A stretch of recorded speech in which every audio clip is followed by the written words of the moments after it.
So if you go to page 104, there are verses that are highlighted there, so we'll read those verses because I guess that's the only way to make sense.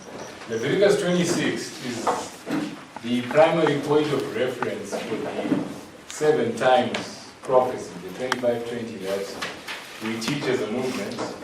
Adventism taught it at its inception, at the beginning. These truths on this chart, no, not this chart, but you can still see it on this chart. I'm used to the 1843 chart on my right, but it's okay. So these truths, if you look at the top right corner of the 1843 chart, got the 25-20 day. And Sister White, there's more than one quotation where she deals with this chart, and she says that I saw that the 1843 chart was directed by the hand of the Lord and that it should not be altered, right? And that the figures were as he wanted them, and that his hand was hidden, was over a mistake, and that none could see it until his hand was removed. That mistake was the year 1843.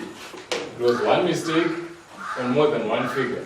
Because they were teaching the 2000 days concludes in 1843, and the 25-20 concludes in 1843. That was the mistake. And she has another quote where she says that this chart should not be altered except by inspiration. And by the time you get to 1850, she's got revelation from the Lord identifying that this chart was also directed by the Lord. It says, I saw that God was in the publishment of the chart by Brother Nichols. And if you check at the top right corner, it's actually written published by O. Nichols, Otis Nichols. This is the chart that was published by Brother Nichols. And she says God was in this chart. She said, I saw that a prophecy of this chart was in the Bible. And she tells you which prophecy in the language she uses, because she then says, I saw that the truth made plain upon tables. Where does she quote that language from? Habakkuk. So she's saying this chart was a fulfillment of Habakkuk. She also says this chart was a fulfillment of Habakkuk in Great Controversy, page 392, and Spirit of Prophecy, volume 4, page 241. I like Spirit of Prophecy, volume 4, page 241, because she says the Spirit of God moved upon Charles Fish to make this chart. It's not that a verse just suggested to his mind. That was the Spirit telling him, make this chart. And does the Spirit of God make mistakes?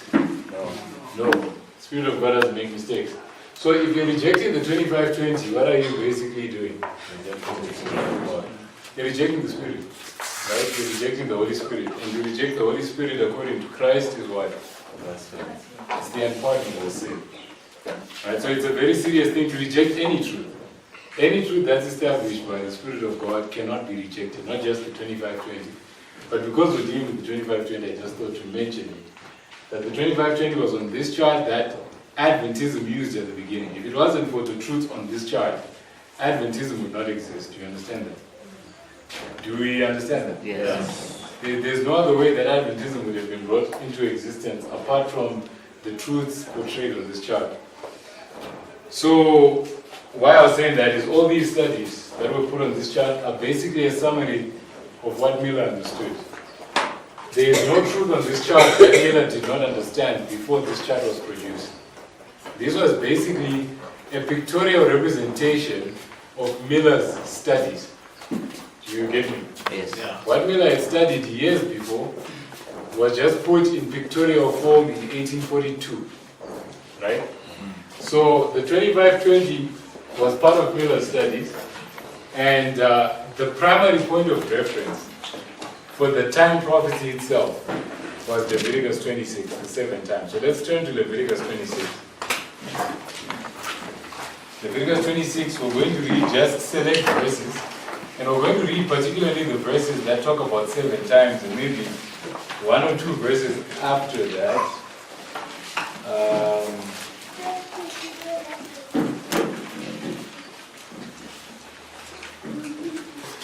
Okay, I don't know if that was a typo. I think verse 18 was mentioned twice. You notice in the notes Leviticus 26, verse 18, then the next one is verse 18. You notice that? Page 104.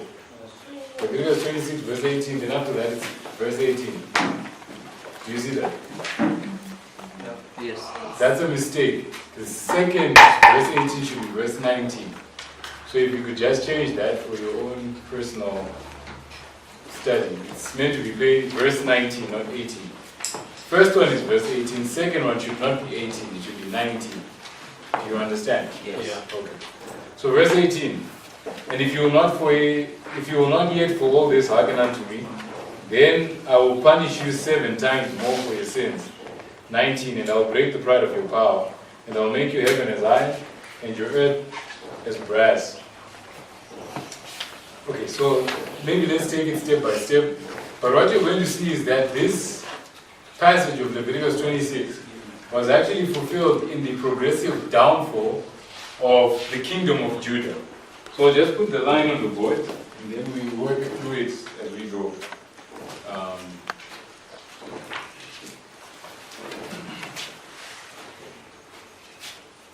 So according to that chart, the 2520 against the southern tribes began 677 BC when Manasseh was taken captive. So that's short for Manasseh.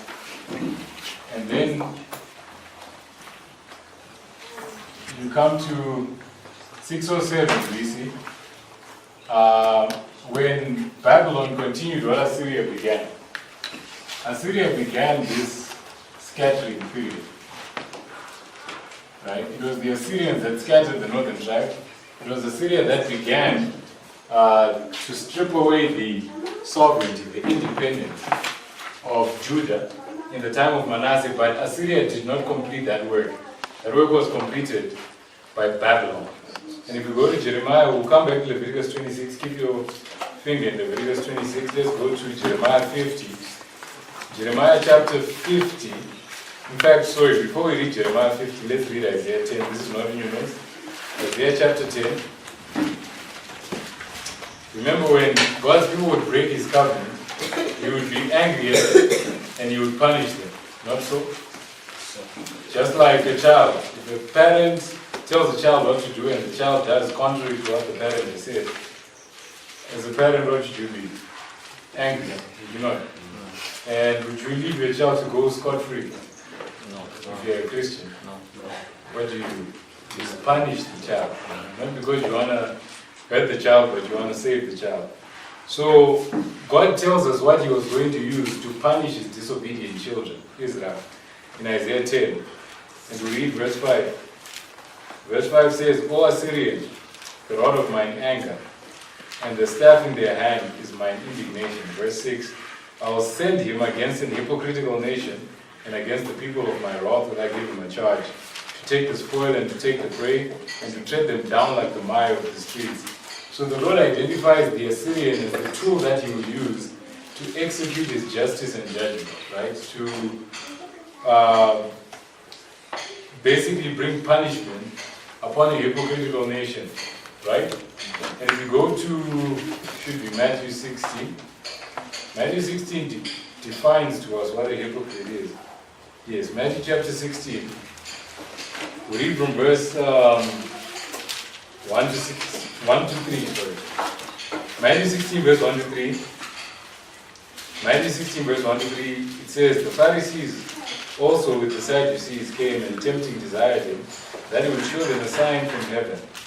Now who are the Pharisees and the Sadducees? The leaders of God's people, were they not? So Christ's address was an address to God's people. Yes? Verse 2, he said, and he answered and said unto them, when it is evening, he said it will be fair weather, for the sky is red. And in the morning it will be foul weather today, for the sky is red and lowering. O ye hypocrites, ye can discern the face of the sky, but can ye not discern the signs of the times? So, according to Matthew 16, a hypocrite is a person who makes profession, someone who professes to be connected with God, right? And one who is required to understand the signs of the times but doesn't. Yes? And who was it in that time who was required to understand the signs of the time? To understand the communications of God's Spirit. It was God's people, the Jews. So the hypocritical nation of Isaiah chapter 10 is who? It's God's people, right? In particularly it's Judah. By the time Isaiah is prophesying, I think he was referring to Judah. So, or maybe both, let me not say that. But the Assyrian was going to be used as the rod of chastisement, is my point. You see that? And they were going to come against God's people. Yes? You follow that? Yes. Are we together or I lost you? We are together. Okay. So if we go now to Jeremiah 50. Jeremiah 50 then identifies that while Assyria would begin the work of scattering, it was not going to finish it. Jeremiah chapter 50.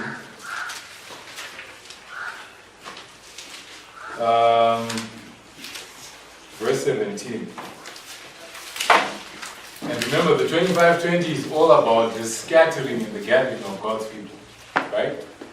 And all the prophets agree with one another. That's what we're told by Paul in 1 Corinthians 14, 32 and 33. It says the spirit of the prophets, Zephaniah, Matthew, you name it, right? Otherwise it will be confusion. Yes? So it's the same scattering. So Jeremiah 50:17 says, Israel is a scattered sheep. It's talking about the scattering of God's people. Yes? Are you following? Yes. Then it says the lions have driven him away. First the king of Assyria had devoured him, and last this Nebuchadnezzar king of Babylon has broken his bones. So you notice the Bible is clear that the nations that initiate or inaugurate this scattering period are who? The lions, which is the Assyrians, then the Babylonians. And if you look at either of these charts, in the kingdoms of Bible prophets, in Daniel 7, Babylon is represented as what? As a lion. But then Daniel doesn't end there. It says Babylon is not the only kingdom that was going to rule the earth and trample down God's people, because there were other kingdoms that were going to follow after it. Was it not so? Medo-Persia, Greece, and Rome. So thus, the 25-20, while it was begun by the Assyrians and the Babylonians, would continue all the way to the time of which kingdom? The Roman kingdom. Not so? Yes. And was this the Roman kingdom that came to an end in 1798? It was. It was the second phase of the Roman kingdom, the papal Roman kingdom. Is it not so? So this punishment begins with the Assyrians, it ends with the Romans.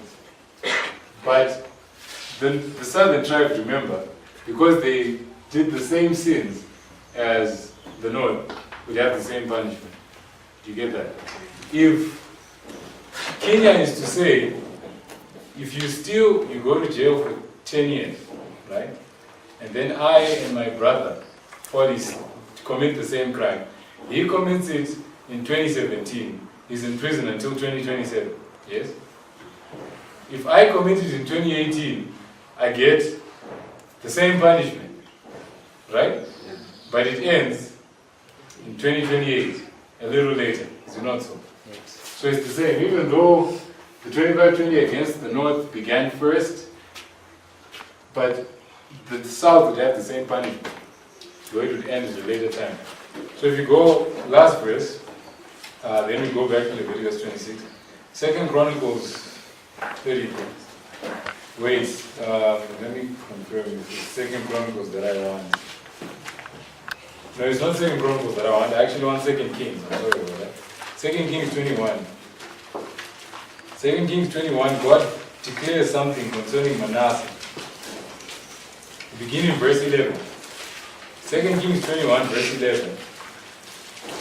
2 Kings 21, verse 11 says, because Manasseh king of Judah hath done these abominations, and hath done wickedly above all that the Amorites did, which were before him, and hath made Judah also to sin with his idols.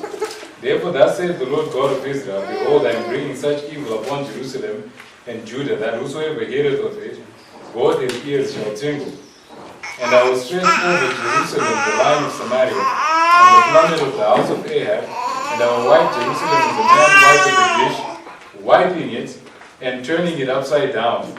And I will forsake the remnant of mine inheritance, and deliver them into the hand of their enemies, and they shall become a spoil, and they shall become a prey and a spoil to all their enemies. So you notice the Lord is basically saying, what I did to Samaria in scattering them by the Assyrians, and then the scattering takes place for 25-20.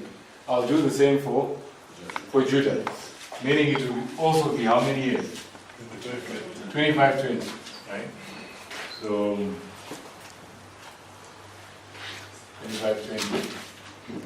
And if you do a calculation of the time, 25-20 years, 25-24 years, from 677, will bring you to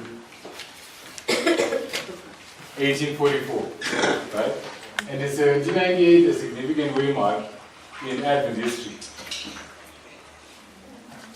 You didn't hear my question.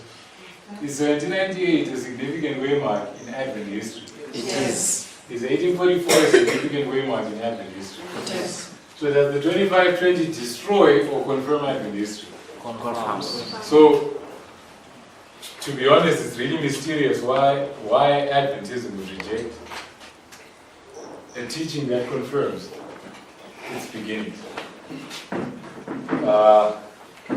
Lord have mercy. So anyway, the delineation of the punishment that would come upon Judah, just like, what's this nation? Samaria, just like Ephraim, it would also be progressive. The fall of Samaria was progressive, yes? The fall of Judah would also be progressive. So it began with the Assyrians, but it continued with the Babylonians. So in 607 BC, roundabout, you got Jehoiakim, which I'll shorten as Kim, was taken captive by Babylon. Right? So I'll just put it on the board and then try and explain. But after Jehoiakim, Jehoiachin followed, the one who reigned in his stead. And after Jehoiachin was Zedekiah, who was the last of these kings. He was the last king of Judah, and with him ended the kingdom of Judah, the administration of the government of Judah. And Jerusalem was destroyed. So DOJ means destruction of Jerusalem. So what we're going to notice in Leviticus 26 is that the term 7 times is mentioned 4 times. And these 4 times that the 7 times is mentioned can be applied to these 4 kings who had interaction with either Assyria or Babylon. Are you following me? The last 3 kings of Judah were scattered by Babylon. But the first of these last kings was attacked by Assyria.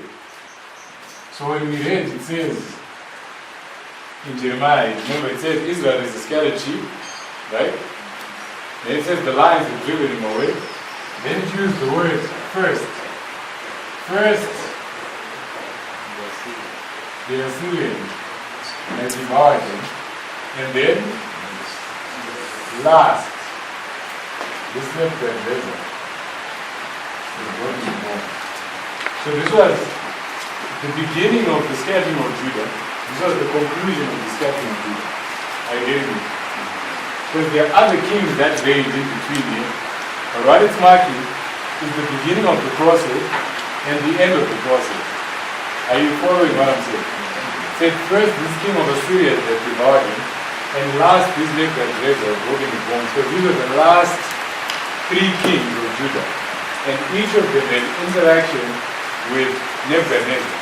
Each of them was subjected by him, each of them rebelled, and each of them was punished. And that brought Judah to an end. So let's go to Leviticus 26. Can you still hear me? Yes. Okay. So verse 19, the first 7 times, says, and I will break the pride of your power, and I will make your heaven as iron, and your earth as brass. Now, I didn't put this in your notes, but there's studies on this that have been done. Studies on the number 4. You can go online and check.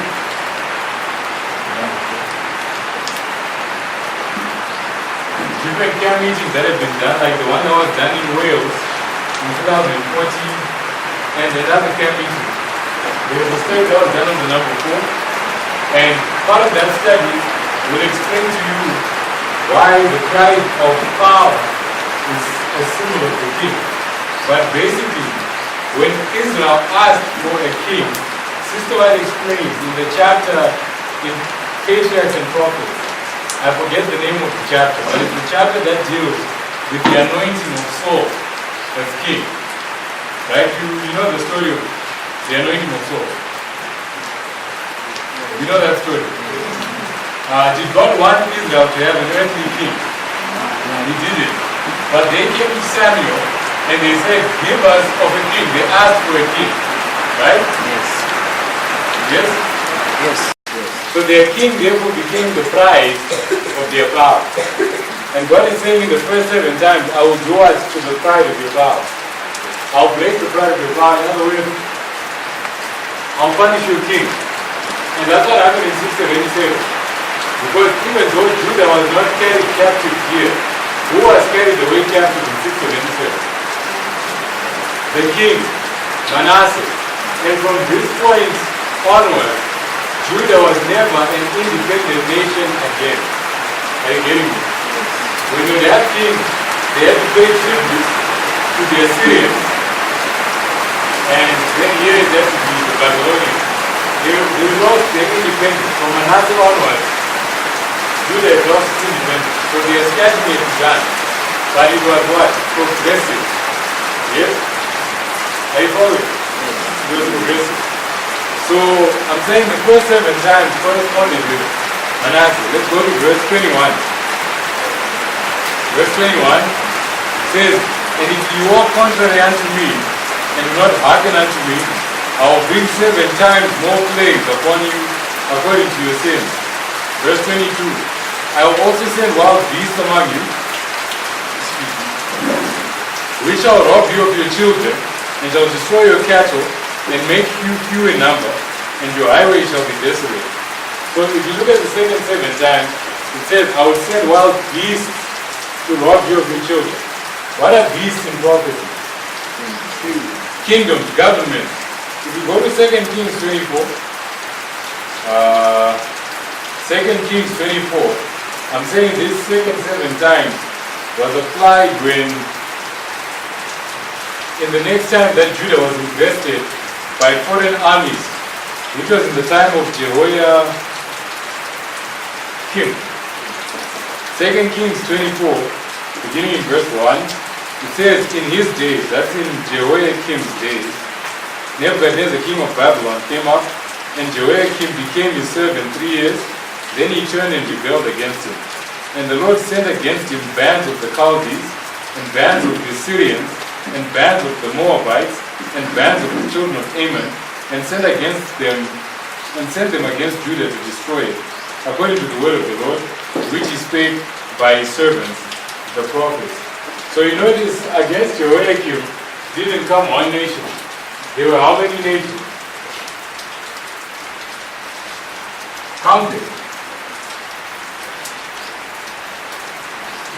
Oh, you didn't hear my question. How many nations came against Jehoiakim? Are you saying 4 because I wrote on the board already counted? List them for me. Yeah? Sorry, I can't hear you. Yeah? Syrians? Yeah? Moabites? The Ammonites? The Chaldees? 4 nations. You see that? We all see that. Others are not responding. They get worried. We all see that Jehoiakim was attacked by 4 nations. Okay. So you've got these 4 nations. Babylon is the Chaldees. But 4 nations come against Jehoiakim. And we're told, what would these wild beasts do? According to Leviticus 26. What would the wild beasts do? Leviticus 26, verse 22. Rob you of your children. Right? Were some children robbed of Judah in the time of Jehoiakim? Which children? Daniel and his friends. Remember, it was at the time of Jehoiakim that they were taken captive. Are we all familiar with that? Okay, let's go to Daniel 1 verse 1 because I'm noticing that others are not familiar with it. Daniel chapter 1 verse 1.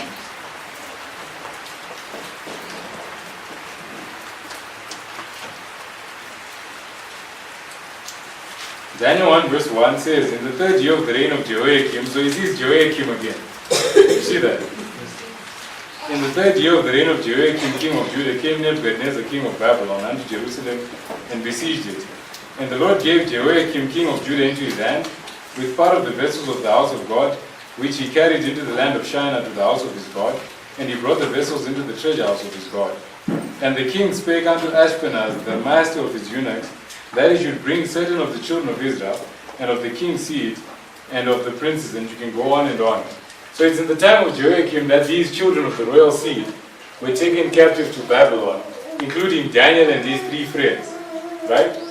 So you've got wild beasts or kingdoms in the plural coming against Judah in the time of Jehoiakim, and the children are robbed in the time of Jehoiakim. Do you see that?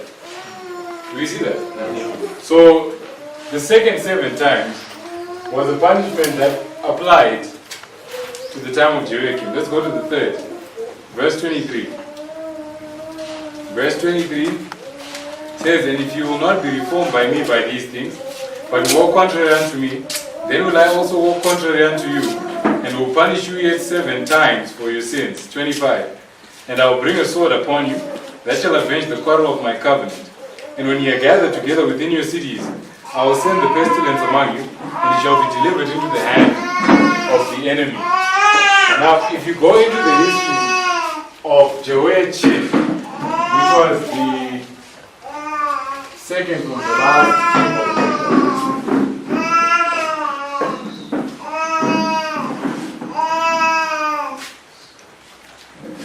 If you read in 2 Kings 24 or 2 Chronicles 36, whichever you choose to read, it will tell you that the majority of God's people were taken captive in the time of Jehoiachin. Here was the king, here was the children of the royal seed, here it was all Jerusalem. That's how the Bible represents it. So it says, all of them were taken by the hand of the enemy, except the poorest sort of the people of the land. Very few people remained in the time when Jehoiachin was taken to Babylon. Do you follow that? So they were given into the hand of the enemy. Are you following me? Yes. Just like verse 25 says. Then, dropping down to verse 28. Verse 28 says, then will I walk contrary unto you also in fury, and I, even I, will chastise you 7 times for your sins, and you shall eat the flesh of your sons, and the flesh of your daughters shall eat. To those that have read great controversy, when is it that the Jews ate their children's flesh? Destruction. Destruction of Jerusalem. But that was the destruction of Jerusalem by who? Great controversy. By which kingdom? By Rome. But was that the first time that Jerusalem was destroyed? No, it was first destroyed in the time of Zedekiah. Right? And before it was destroyed, what did Nebuchadnezzar do? He besieged it. Right? He besieged it before he destroyed it. The same way the Romans besieged Jerusalem before they destroyed it. Yes? Yes? Yes. So this is language that's describing the destruction of Jerusalem. Then verse 30 says, and I will destroy your high places and cut down your images, and cast your carcasses upon the carcasses of your idols, and my soul shall abhor you. And I will make your cities waste, and shall bring your sanctuaries unto desolation. Was the temple destroyed in the time of Zedekiah? Yes, it was. So this is what's being described. And I will not smell the sweet savor, I will not smell the savor of your sweet odors.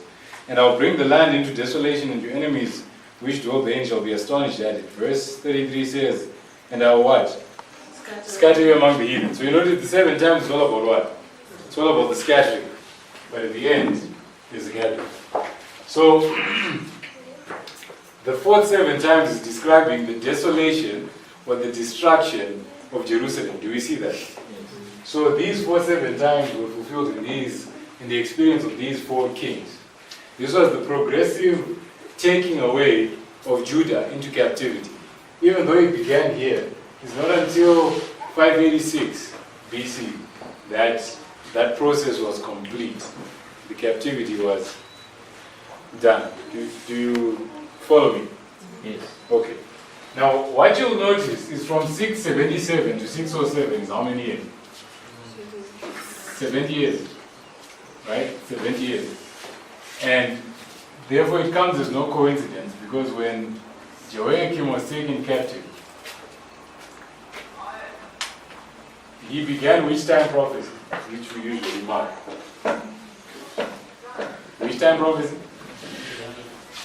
Sorry? When Jehoiakim was taken captive, which time prophecy began? 70 years. It was the 70-year captivity that ended in the time of Cyrus. Cyrus. Remember we talked about Cyrus, we read the quote Yeah. that says the first year of Cyrus marked the end of the 70-year captivity. This was around about 536, 537, when Cyrus became sole ruler of the Medo-Persian kingdom. Yes? Are we following? Yes. So what I want you to notice is you've got two 70-year time periods. You've got a 70-year time period connected with this scattering, and a 70-year time period connected with the second scattering. Do you see that? Do you see that? Yes. You need to remember that, because what does history do?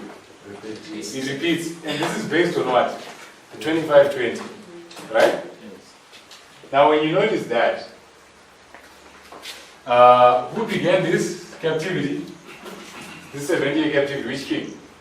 Yeah. Jehoiakim. But we're told that he was, okay, when this captivity began, let me say it this way. That's when Daniel and his friends were taken to the Babylonian court, is it not so? Yes. And when they were taken to the Babylonian court, they underwent a training. Did they not? Yes. How long was that training? So you had a 3-year period at the beginning of this 70-year captivity, right? Yes. And then at the end here, this is Cyrus, right? Yes. But was there a king that ruled before Cyrus? That we discussed earlier on. Yes. What's his name? Yes. How many years before? About 3 years before, right? This is Darius, and this is Cyrus. So what you notice is a 3-year period at the beginning of the 70-year captivity, and a 3-year period at the end of the 70-year captivity. Do you notice that? Do you see that? Yes. Does that look familiar? Have you seen this pattern somewhere? Where?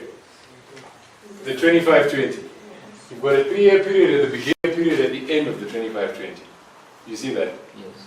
And at the end of this 70-year period, what does Sister White call Darius in the code we read in the notes? No, that's Cyrus. Darius called him a Median monarch. What's a monarch? King. It's a king, right? So you have a king. And what does she call Cyrus in that code? Prophets and Kings 556. You can just check it, because then you know it. You don't have to guess. I think it's page 101. What does she call Cyrus in that code? Page 101. I don't want to say it, I don't want to read it, I want you to see it. A general. Right? A general. Right? So even though he became a king, but in relation to each other, he had a king and a general. That brought Babylon to an end. Right? Yes? Yes. Who brought the papacy to an end? What was Napoleon? He was the commander-in-chief of the French armies, and he then became the king of France, did he not?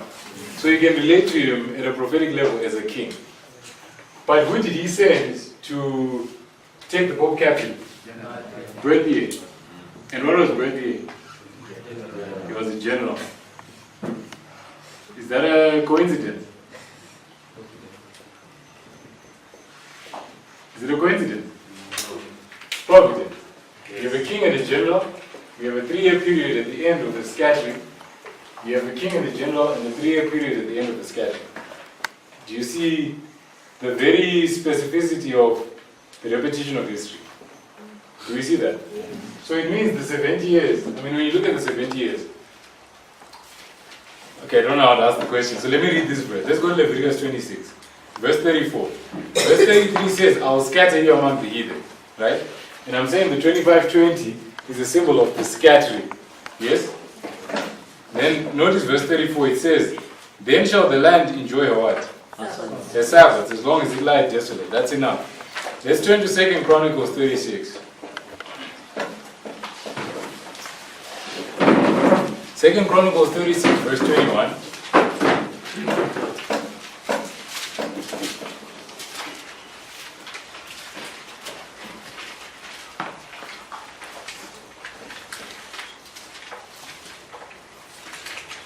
Second Chronicles 36, verse 21, when it speaks about the punishment that was coming upon Judah progressively. It then says in verse 21 that this punishment was to fulfill the word of the Lord by the mouth of Jeremiah until the land had what? Enjoyed the Sabbath. Where did Jeremiah get that from? From Moses, Leviticus 26. For as long as she lay desolate, she kept Sabbath to fulfill how many years? How many years? 310 years, which is 70 years. So the 70-year period was a scattering so that the land keep the Sabbath. Leviticus 26 is about the 25-20, and it's connected with what?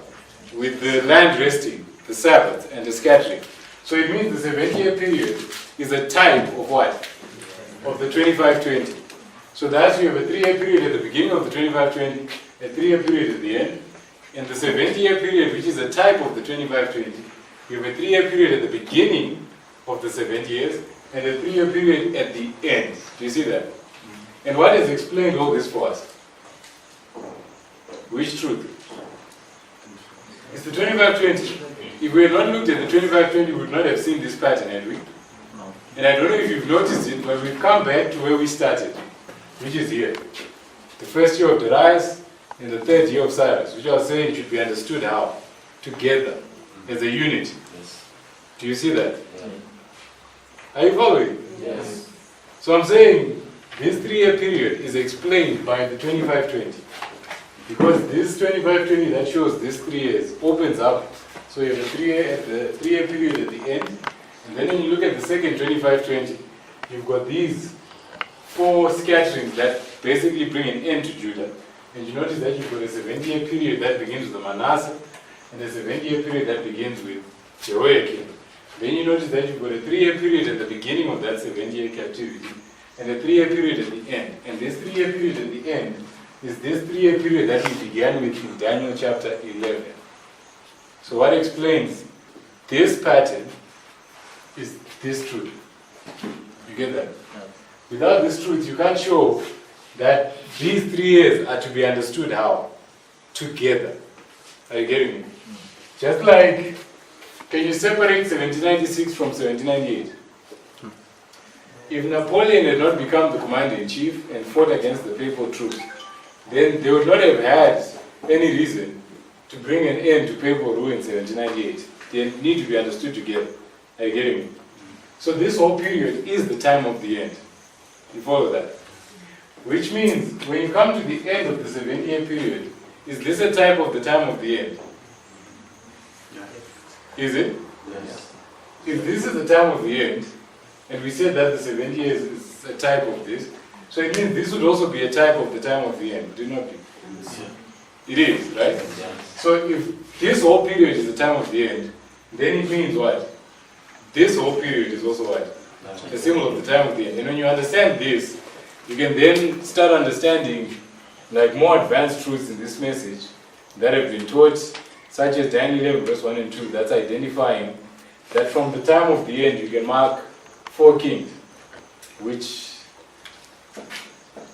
though I'm not dealing with that, but it's highlighting the last 4 presidents of the United States, with the current president being the final president of the United States who ushers in the Sunday law. I don't know if any of the other speakers are going to deal with that, but I'm just dealing with the number 3, right? You see that?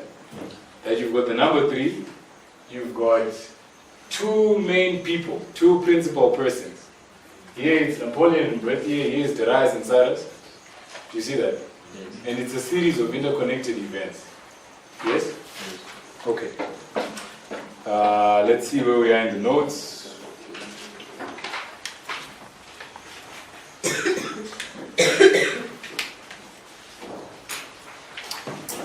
Okay, I think I've dealt with page 105. We'll end with page 106 because my time is already up. And I also would not want to burden you with too much information which you will not understand. Okay, so we understand this. Do we? Okay. 1798 was the fulfillment of a prophecy in Daniel chapter 11. Which prophecy was it? 1798 was the fulfillment of a prophecy in Daniel 11. Which verse? Verse 40, part A. If we turn to Daniel 11, verse 40, part A. This is the last verse we're going to read. Daniel 11, verse 40, part A.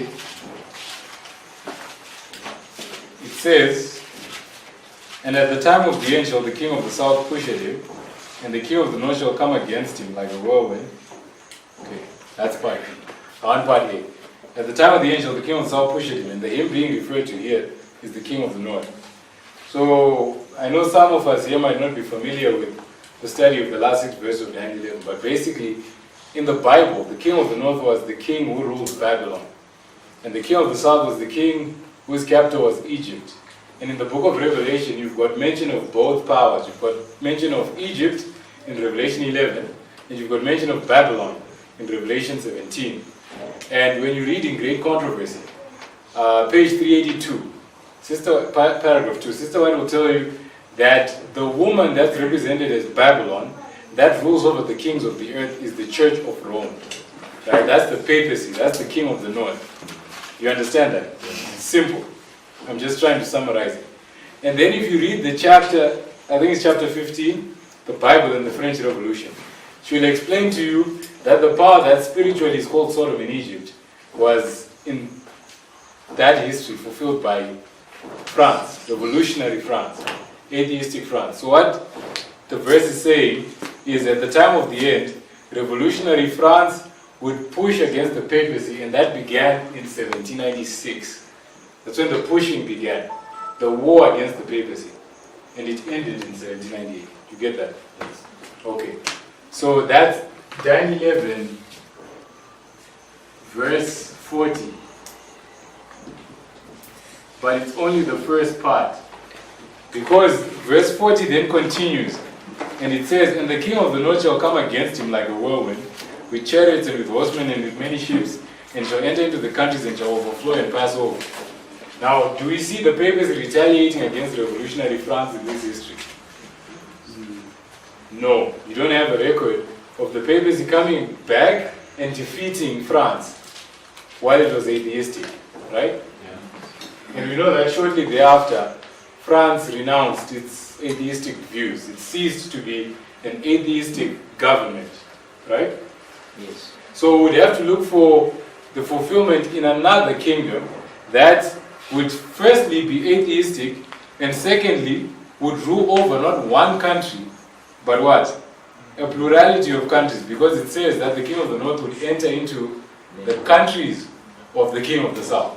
So we have to look in history for a communistic or atheistic government that ruled over a conglomeration, a community, a multi, like a number of nations. Are you getting me?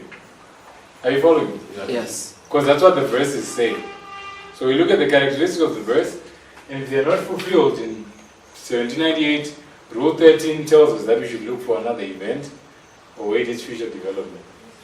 Now, do we have in history a government that was communistic and ruled over an expanse of nations, a number of nations? Which government was that? The Russian, the Soviet government, particularly, right? The Soviet government. So, okay, I'll illustrate it here.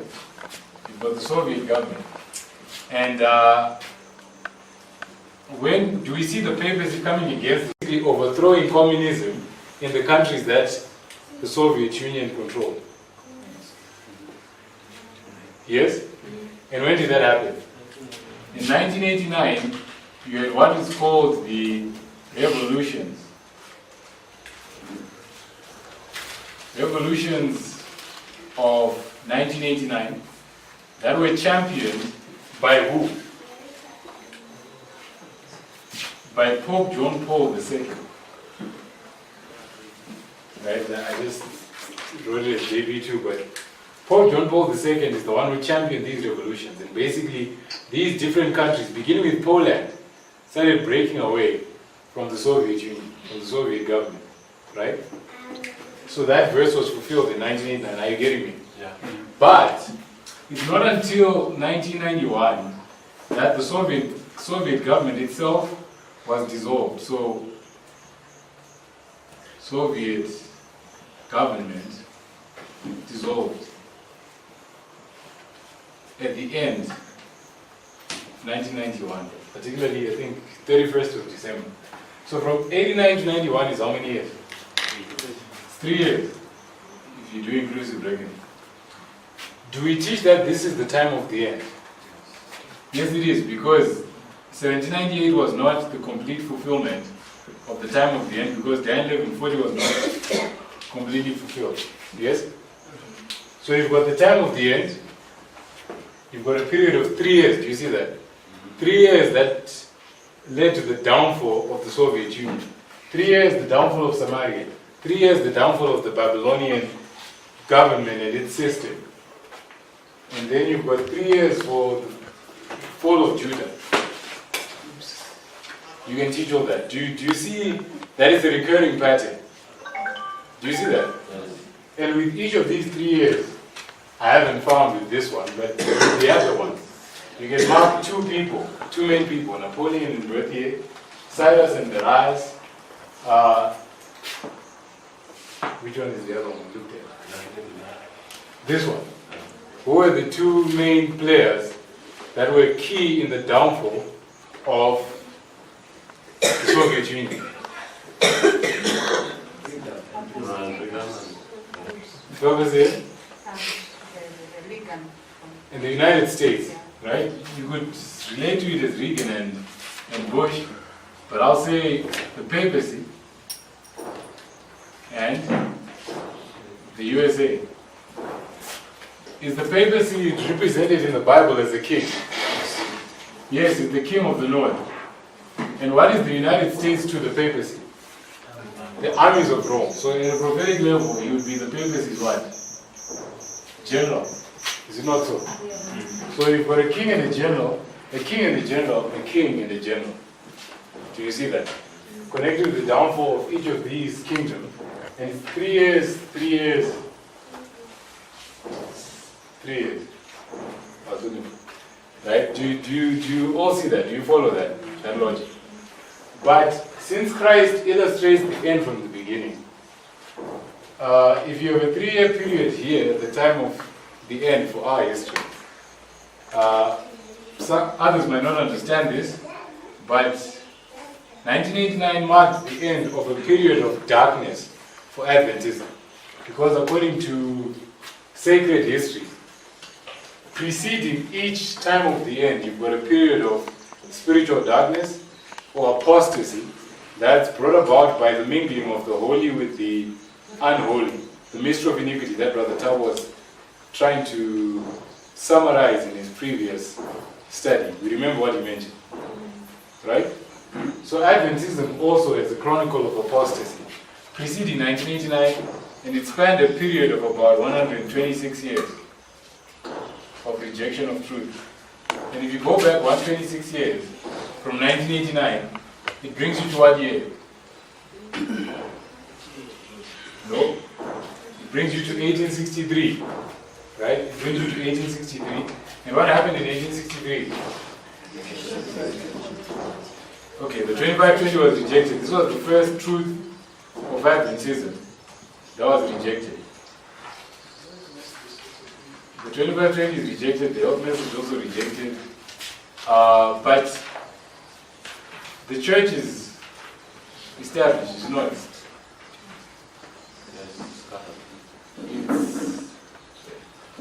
established, it becomes a legally recognized entity. Yes? But did the organization of this church only take place in 1863? Did it begin there? Did it begin in 1863? The organization of the Seventh-day Adventist Church. I know you can mark that it began way before, but I'll say 1860. Because what happened in 1860? What happened in 1860? We're not sure. What happened in 1860 in Adventism?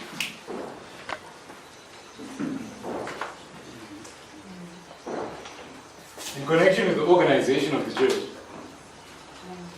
The what? The name. This is where the name SDA was given by a man called David Hewitt. Right? As my brother was mentioning, many of us, and I'm not saying this to make you look bad, but many of us are unfamiliar with Advent history. And it's not a good thing. Because a failure to understand Advent history will really close our eyes to many truths and many developments. Right? It's important that we take time to understand Daniel 40 to 45 for those that don't understand that, to understand the reform lines, but also to understand the history of the Adventist Church. Because it will help you to better appreciate the truths that are now being presented in this movement without thinking that they are heretical. Because as my brother mentioned, it's a very bold claim to teach that the Seventh-day Adventist Church is now being passed by, and that this movement is actually being organized as the Church Triumphant to finish the work that the Adventist Church is meant to do. That's a very bold claim, and if you don't understand the history, then you can't really settle into that truth. But anyway, from 1860 to 1863 is a period of about 3 years. Do you see that? In the organization of the church. But the church is also taking a wrong turn, it's going in the wrong direction. So you've got a period of 126 years, you've got a 3-year period at the beginning of this 126 years, and then a period of 3 years at the end of this 126 years. Do you see that? So if you see a 3 years at the beginning and a 3 years at the end, what does that remind you of? The 25-20 and the 70 years. So it would mean that this 126 is the what? It's a symbol of the 25-20. Because what was happening in this history? The scattering of what? The scattering of Miller's jewels. Is it not so? If you check in writing,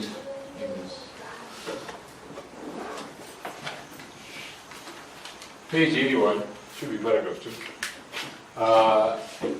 Miller's second dream is actually inserted into inspiration, identifying it as a very important dream. And Adventists in that time, who knew Miller's dream, actually understood it to be a significant dream and a fulfillment of prophecy. James White is an exposition on it. I don't know if there's any other pioneer that had, but they actually understood that dream and believed it to be valid. So you've got this 126-year period, which I'm saying is also a symbol of the 25-20, and there's more to say about this, which we're going to deal with in a later study. But if we take this line of the 25-20, which we've already done, because we've shown 3 at the beginning, 3 at the end, 3 at the beginning, 3 at the end. You see that? So we've already seen the repetition of this here, right? Are we following? Yes. So it means we should also see the repetition of what?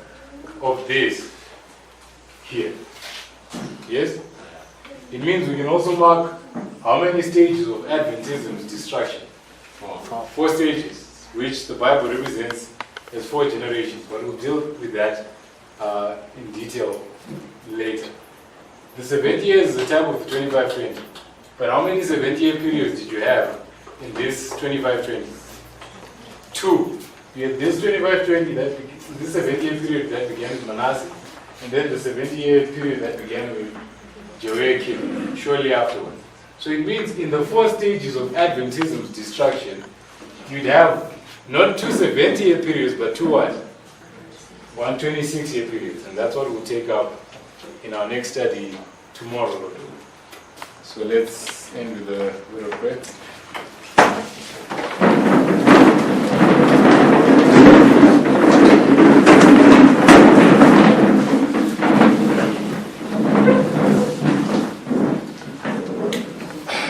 Our Father in heaven, Lord, we thank you for being with us up to this time and allowing us the privilege to continue to study your word.